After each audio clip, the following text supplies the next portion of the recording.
Hey, small group leaders, it's Dave Corbin, the small group director here at Lighthouse. I just wanted to share with you a real quick devotion as we're into the second week of our spring semester here. I know some of you weren't able to meet because of the weather this past week, but most of you kicked off your groups, and from what I've heard so far, to great success. And so I think that should be celebrated. I'm, for one, so excited that we're into this second week now, and I can't wait to hear more and more of the stories as they pour in.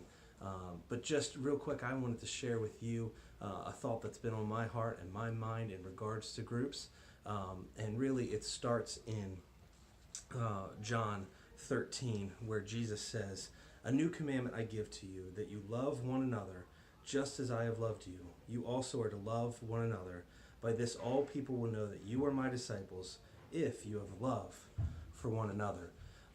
And I think what we've shown as we've looked at our group trainings and our orientation, I think we've said it over and over again, but I think it needs to be continually reiterated, is that people are the first priority in groups and in life, for that matter.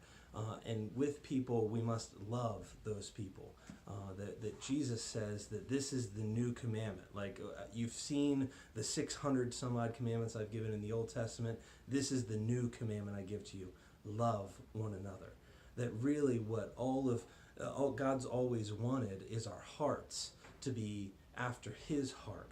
That our hearts would be lined up with Him, and His heart is after people.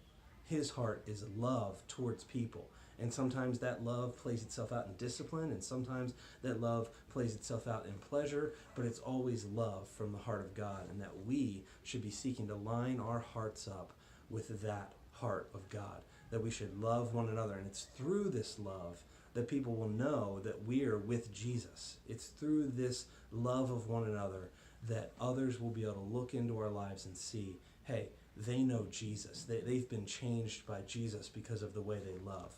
I think we can continue this thought if we turn to 1 Corinthians 13, the love chapter, which so often just kind of gets boiled down and only used when it comes to marriage or in a wedding ceremony, but I think it really has so much to say to us, and so I'm just going to read it and then give 3 quick thoughts about that.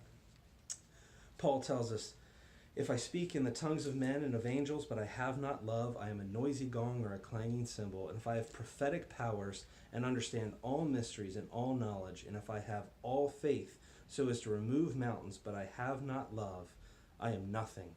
If I give away all I have, and if I deliver up my body to be burned, but I have not love, I gain nothing.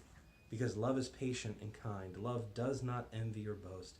It is not arrogant or rude. It does not insist on its own way. It is not irritable or resentful. It does not rejoice at wrongdoing, but it rejoices with the truth. Love bears all things, believes all things, hopes all things, and endures all things."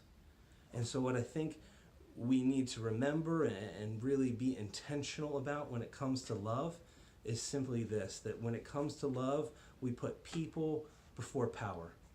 That while we may be in a position of leadership, it's not about us saying, hey, look at all this power I have to be able to lead and to guide, and maybe even spiritual power in terms of having prophetic words, and those are great things. They shouldn't be shunned or ignored or anything, but the power of that is not worth anything unless it's applied with love toward people.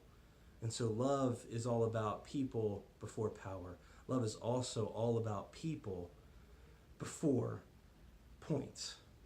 That it's not about how much we know. It's not about how the point we want to make. It's about the point being applied to the people in love. Sometimes that point may be a hard point, but that point will mean nothing if it's not applied with love towards people.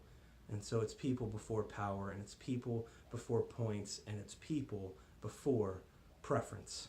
That love really plays itself out when we say, hey, it's not all about what I want in this situation. It's not all about what we want to accomplish or what we would prefer to happen in this situation. But sometimes we need to step back and go, you know what? I need to love this person or this group of people in this moment, despite it going against everything that I would personally want. And so people before power, people before points, and people before preference. That's what love is really all about. And I hope that as we continue to lead our groups, as we continue to engage with people, that it would be love that would be poured out over and over again. And through that love, people would come to know and love Jesus because of it. I hope you all are having a great group so far. I can't wait to see what Jesus is going to do in the rest of them. Love you guys. Wait to see what's going to happen.